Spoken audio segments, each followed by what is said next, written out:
Nah, ini dia penampakan dari Pru Prime Healthcare Plus atau Black Card Plus. Sebenarnya apa sih Black Card Plus ini? Black Card Plus adalah proteksi kesehatan yang terbaru dari Prudential, terbaik, termurah, dan terbagus di industri. Oke, pastikan teman-teman memilikinya ya. Siapa aja sih yang bisa memiliki kartu ini? Nah, bagi yang udah berusia 30 hari usia sebenarnya sampai usia 70 tahun usia berikutnya. Jadi tahun ini 69, tahun berikutnya 70 itu bisa ngambil PPH Plus ini. Tapi kalau udah lewat dari 70 udah nggak bisa lagi ya teman-teman. Nah, jadi pastikan sebelum usia itu teman-teman udah memiliki. Karena semakin lama semakin tua semakin mahal, oke? Nah, apa aja sih sebenarnya manfaatnya dari PPH Plus ini? Oke. Black Card ini atau PPH Plus ini punya 5 plan, oke? Plan yang pertama adalah bronze, nih ya teman-teman, bronze. Yang kedua adalah silver, yang ketiga adalah gold, yang keempat platinum, yang kelima adalah diamond. Apa bedanya? Nah, bronze ini hanya mengcover Indonesia aja. Silver mengcover Asia kecuali Singapura, Jepang, dan Hong Kong. Kalau gold mengcover seluruh Asia. Kalau platinum cover seluruh dunia kecuali Amerika Serikat. Kalau diamond cover seluruh dunia. Oke, terserah teman-teman mau pilih yang mana. Kalau teman-teman bilang, saya mah mentok-mentok berobat di Singapura, ya udah berarti teman-teman ambillah yang gold. Saya mah mentok-mentok ambil di Malaysia, gua nggak akan lah ke Singapura. Jadi teman-teman ambil aja yang silver udah cukup. Oke. Nah, saya kasih contoh yang Jessica. Jessica ngambilnya gold, teman-teman ya. Nah, teman-teman, baik bronze maupun silver maupun gold, ini ada 2 pilihan, A dan B, A dan B, A dan B. Ini maksudnya apa? Kalau teman-teman pilih A, itu artinya 1 kamar 2 kasur yang terendah di rumah sakit. Kalau yang B itu 1 kamar 1 kasur. Oke ya. Nah, sampai di gold juga sama, ada A dan B. Nah, saya kasih contoh yang Jessica ya. Jessica ngambilnya gold B, 1 bed 1 room. Oke, berarti cover seluruh Asia, termasuk Singapura, Hong Kong, dan Jepang. 1 kamar, 1 kasur. Oke, nah kemudian ada opsinya, opsi 1 dan opsi 2. Yang opsi 1 1.500.000, yang opsi 2 5 juta. Loh yes, katanya 1 bed 1 room. Kenapa kok masih ada harga kamar? Nah, ini bedanya teman-teman ya. Jangan salah kira harga kamarnya 1.500.000. No, nggak seperti itu. Misal nih, teman-teman ngambil yang opsi 1, yang 1.500.000. Nih, misal berobat ke Singapura. Ke Singapura harga kamarnya 1 bed 1 room the cheapestnya yang terendahnya itu misalnya 8 juta di Mon-i. Maka teman-teman tetap di cover full, nggak kena prorata. Oke, jadi abaikan dulu ini opsi-opsinya. Yang teman-teman ingat adalah 1 bed 1 room the cheapest di rumah sakit itu. Jadi kalau teman-teman ke Singapura harga kamarnya 8 juta, meskipun teman-teman ngambil opsi 1 tetap di cover 1 bed 1 room tanpa prorata. Tapi kalau misalnya nih Jessica ke Garut atau ke Tasik, terus tiba-tiba demam dan harus masuk rumah sakit di Garut atau di Tasik. So, di rumah sakit di Tasik, 1 bed 1 room the cheapestnya harganya 500.000. Misal begitu ya, di Tasik 500.000. Nah, Jessica boleh upgrade, boleh naik ke VVIP atau VIP yang harganya 1.500.000. Jadi gak melulu 1,5 aja. Nah, kalau ada produk lain kan pokoknya 1 bed 1 room, meskipun hidup di situ gopeceng 500.000, ya tetap harus masuk ke 500.000. Nah, kalau di sini teman-teman boleh upgrade, boleh naik ke yang VIP atau VVIP.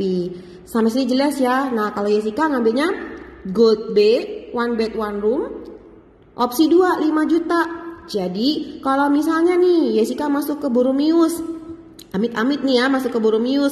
Di sana 1 bed 1 roomnya yang cheapestnya 1.500.000 misal.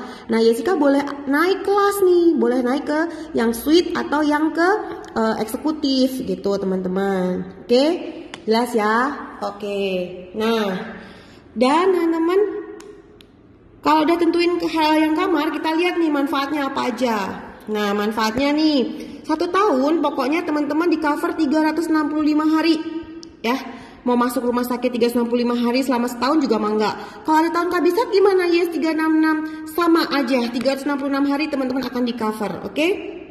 Untuk ICU-nya teman-teman ya, termasuk semuanya ini yang di sini, itu di cover 150 hari setahunnya ya teman-teman, sesuai tagihan. Kalau udah lebih dari 150 hari meren udah check out dari muka bumi ya teman-teman.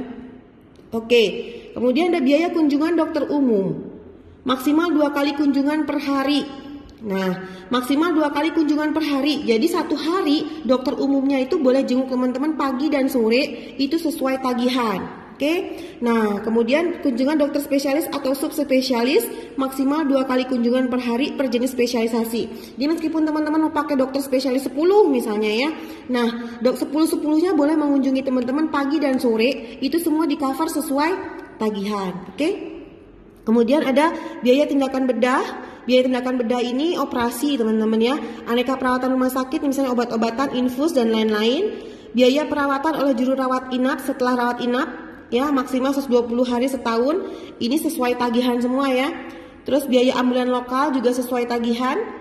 Fisioterapi, okupasi atau terapi wicara ini juga ya di cover sesuai tagihan.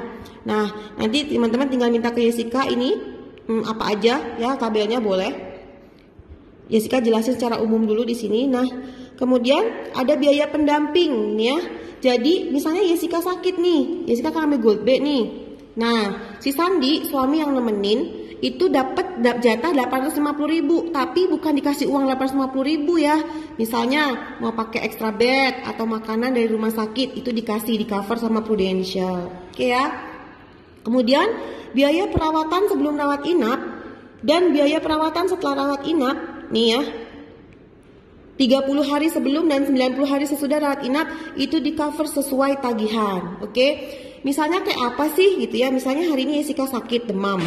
Udah gitu gak sembuh-sembuh 3 hari, Jessica ke dokter. Kata dokter disuruh periksa darah. Kemudian Jessica periksa darah dan hasilnya kata dokter demam berdarah, harus masuk rumah sakit. Kemudian Jessica masuk rumah sakit 7 hari. Nah, selama 7 hari di cover sama Black Card.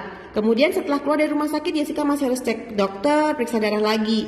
Jelas ya? Nah, biaya sebelum Jessica masuk rumah sakit itu yang ke dokter dan cek darah, dan setelah keluar dari rawat inap, itu semua boleh dirembes teman-teman ke Prudential dan di cover dengan sesuai tagihan. Oke, jelas ya? Kemudian ada biaya bedah, rekonstruksi payudara dan rekonstruksi wajah teman-teman ya.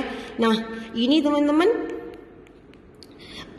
asalkan akibat dari kecelakaan maupun cancer, itu dua-duanya di cover sesuai tagihan ya. Tapi kalau untuk rekonstruksi wajah, bedah plastik karena pengen cantik, pengen mancung, nggak di cover. Oke. Kemudian ada biaya penggantian biaya donor pihak ketiga. Misalnya Jessica ginjal dan harus transplantasi ginjal, Jessica mah pasti di cover. Nah, orang yang nyumbang ginjalnya ke Jessica juga di cover sesuai tagihan. Jadi nggak cuma Jessica aja, tapi yang nyumbangnya juga. Oke. Kemudian ada manfaat santunan harian. Per hari maksimal 100 hari per tahun. Nah, ini kalau Jessica ngambil Gold B, ini dapatnya 1.500.000. Ini maksudnya gimana sih, Yes? Misalnya, Jessica punya Pro Prime Black Card ini yang Gold B. Kemudian Jessica juga punya BPJS atau asuransi lain misalnya gitu ya. Anggap aja pakai BPJS. Jessica teh cuma demam biasa. Palingan juga habisnya kecil. Udahlah Jessica pakai BPJS aja. Nah, Jessica punya PPH, tapi Jessica di covernya pakai BPJS. Maka kata Prudential teh gini, oke, karena lu punya PPH, tapi lu nggak di cover PPH, di cover sama BPJS, maka lu dikasih ganti uang santunan harian ya, sehari di rumah sakitnya 1.500.000. Jadi ini bisa double claim sama BPJS, gitu teman-teman ya, ngerti ya? Oke. Nah, itu yang untuk manfaat rawat inapnya. Sekarang saya mau jelasin yang rawat jalannya. Oke.